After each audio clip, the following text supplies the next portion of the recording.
ನಮಸ್ಕಾರ. ರಾಯ್ನೆಟ್‌ನಲ್ಲಿ ಸ್ವಾಗತ. ಇವತ್ತು ಈ ವಿಡಿಯೋದಲ್ಲಿ ನೋಡೋಣ ಪಿ-ಜಿ ಸರ್ವಿಸ್‌ನ ಯಾವ ರೀತಿಯಿಂದಾಗಿ ಮಾಡೋದು ಅಂತ. ಮಾಡುವುದಕ್ಕೆ ಮೊದಲು ವ್ಯಾಲೆಟ್‌ನಲ್ಲಿ ಹೋಗಿ ಎಕ್ಸ್‌ಪ್ರೆಸೋ ಲಿಮಿಟ್ ವಯಾ ಪಿ-ಜಿ ಮೇಲೆ ಕ್ಲಿಕ್ ಮಾಡಿದಾಗ ನಿಮಗೆ ರೇಸರ್ ಪೇ ಪಿ-ಜಿ ಅಂತ ತೋರುತ್ತೆ. ಅದರ ಮೇಲೆ ಕ್ಲಿಕ್ ಮಾಡಿ. ಇಲ್ಲಿ ನಿಮಗೆ 3 ಆಪ್ಷನ್ಸ್ ಇರುತ್ತೆ. Credit card, UPI, net banking. ಯು-ಪಿ-ಐನ ಸೆಲೆಕ್ಟ್ ಮಾಡಿಕೊಂಡು ಅಮೌಂಟ್‌ನ ಕ್ರೆಡಿಟ್ ಮಾಡಿ ರಿಮಾರ್ಕಲ್ಲಿ ಆ್ಯಡ್ ಪೇಮೆಂಟ್ ಏನಾದರೂ ಬರಿಬೋದು. ಸಬ್ಮಿಟ್ ಮೇಲೆ ಕ್ಲಿಕ್ ನಿಮಗೆ ಒಂದು ಪಾಪಪ್ ಶೋ ಆಗುತ್ತೆ. ಇಲ್ಲಿ ಪೇ ನೌ ಮೇಲೆ ಕ್ಲಿಕ್ ಮಾಡಿದಾಗ ರೇಸರ್ ಪೇ ಪಿ-ಜಿದು QR ಕೋಡು ವಿಸಿಬಲ್ ಆಗುತ್ತೆ.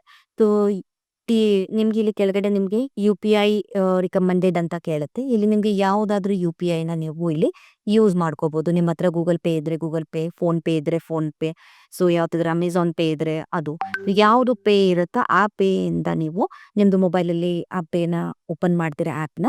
ಸೊ ಯಾವುದು ಗೂಗಲ್ ಪೇ, ಫೋನ್ ಪೇ ಯಾವುದಾದ್ರೂ ಪರವಾಗಿಲ್ಲ, ಅದನ್ನು ಓಪನ್ ಮಾಡಿಬಿಟ್ಟು ಕೊಟ್ಟಿರೋಂಥ QR ಕೋಡ್ ಏನು ವಿಸಿಬಲ್ ಇದೆಯಲ್ಲ ಆ QR ಕೋಡ್ನ ನೀವು ಸ್ಕ್ಯಾನ್ ಮಾಡ್ತೀರಾ. ಸ್ಕ್ಯಾನ್ ಮಾಡಿದಾಗ ನಿಮಗೆ ಅಲ್ಲಿ ನಿಮ್ಮದು ಗೂಗಲ್ ಪೇಯಲ್ಲಿ ನಿಮಗೆ ಅಮೌಂಟ್ನ ಕೆಳಗಡೆ ಶೋ ಆಗುತ್ತೆ. ಸೊ ಅಮೌಂಟ್ ಶೋ ಆದಾಗ ಪ್ರೊಸೀಡ್ ಅಂತ ಕ್ಲಿಕ್ ಕೊಡಿ. ಅಮೌಂಟ್ ಏನಾಗುತ್ತೆ ಡೈರೆಕ್ಟಾಗಿ ನಿಮ್ಮದು CSP ವ್ಯಾಲೆಟಲ್ಲಿ ಅಮೌಂಟು ಕ್ರೆಡಿಟ್ ಆಗುತ್ತೆ. ಸೊ ಇದಕ್ಕೆ ಇನ್ಸ್ಟಂಟ್ ಚಾರ್ಜಸ್ ಅಂತ ಇರುತ್ತೆ. ಆ ಚಾರ್ಜಸ್ ನಿಮಗೆ ಇಲ್ಲಿ ಡೆಬಿಟ್ ಆಗುತ್ತೆ. ಸೊ 0 ಇಂದ ನಿಮಗೆ 6000ವರೆಗೂ ನಿಮಗೆ ₹6 ಕಟ್ ಆಗುತ್ತೆ. ಅದಾದಮೇಲೆ ನಿಮಗೆ 1% ಚಾರ್ಜ್ ಆಗುತ್ತೆ.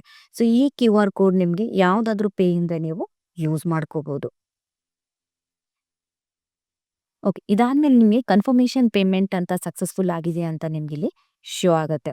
ಇದಕ್ಕೆ ನಿಮಗೆ ಸ್ವಲ್ಪ ಸೆಕೆಂಡ್ಸ್ ತೊಗೊಳುತ್ತೆ. ಪೇಮೆಂಟ್ ಸಕ್ಸಸ್ಫುಲ್ ಅಂತ ನಿಮಗೆ ಇನ್ಫಾರ್ಮೇಷನ್ ಬಂತು. ಸೊ ಈ ಇನ್ಫಾರ್ಮೇಷನ್ ಬಂದಮೇಲೆ ಓಕೆ ಅಂತ ಕೊಡಿ, ಪಾಪಪ್ ಶೋ ಆಗುತ್ತೆ. ಅದಾದಮೇಲೆ ನೀವು ಬ್ಯಾಕ್ ಹೋಗ್ತೀರಾ. ಪೇಮೆಂಟ್ ಸಕ್ಸಸ್ಫುಲ್ ಆಗಿದೆಯೋ ಇಲ್ಲೋ, ನಿಮ್ಮ ವ್ಯಾಲೆಟ್ ಕ್ರೆಡಿಟ್ ಆಗಿದೆಯೋ ಇಲ್ಲ ಅಂತ ಚೆಕ್ ಮಾಡೋಕ್ಕೆ ಪೋರ್ಟಲ್ನ ಬರ್ತೀರಾ. MIS ಮೇಲೆ ಕ್ಲಿಕ್ ಮಾಡಿ ಅಲ್ಲಿ ನಿಮಗೆ ಟಾಪಿಂಗ್ ಪಿ-ಜಿ ರಿಪೋರ್ಟ್ ಅಂತ ಶೋ ಆಗುತ್ತೆ. ಸೊ ಅಲ್ಲಿ ನಿಮಗೆ ಲೈವಲ್ಲೇ ತೋರಿಸ್ತಾ ಇರುತ್ತೆ. ಲೈವಲ್ಲಿ ಕ್ಲಿಕ್ ಮಾಡಿ, ಅಥವಾ ಡೇಟ್ ಸೆಲೆಕ್ಟ್ ಮಾಡಬೇಕಾಗಿತ್ತು ಅಂದರೆ ಡೇಟ್ ಸೆಲೆಕ್ಟ್ ಮಾಡಿಕೊಂಡು ಕೂಡ ನೀವು ಚೆಕ್ ಮಾಡ್ಕೋಬೋದು. ವ್ಯೂ ಮೇಲೆ ಕ್ಲಿಕ್ ಮಾಡಿ. ವ್ಯೂ ಮೇಲೆ ಕ್ಲಿಕ್ ಮಾಡಿದಾಗ ನಿಮ್ಗೆ ಇಲ್ಲಿ ಕೆಳಗಡೆ ಏನದಲ್ಲಿ ಟೇಬುಲರ್ ಕಾಲಮಲ್ಲಿ ಯಾವ್ಯಾವ ದಿನಕ್ಕೆ ಎಷ್ಟು ಪಿ-ಜಿ ಸರ್ವಿಸ್ನ ಮಾಡಿದ್ದೀರಾ, ಎಷ್ಟು ಟಾಪಿಂಗ್ ಮಾಡಿದ್ದೀರಾ ವ್ಯಾಲೆಟ್ನ ಅಂಥೇಳಿ ನಿಮ್ಗೆ ಇಲ್ಲಿ ಶೋ ಆಗುತ್ತೆ. ಯಾವ ರೀತಿಯಿಂದಾಗಿ ಮಾಡಿದ್ದೀರಾ, ಸಕ್ಸಸ್ ಆಗಿದೆಯೋ ಪೆಂಡಿಂಗಲ್ಲಿದೆಯೋ ಅಂತ ನಿಮ್ಗೆ ಇಲ್ಲಿ ಎಲ್ಲವೂ ರಿಪೋರ್ಟು ಕೆಳಗಡೆ ಶೋ ಆಗುತ್ತೆ. ಧನ್ಯವಾದಗಳು.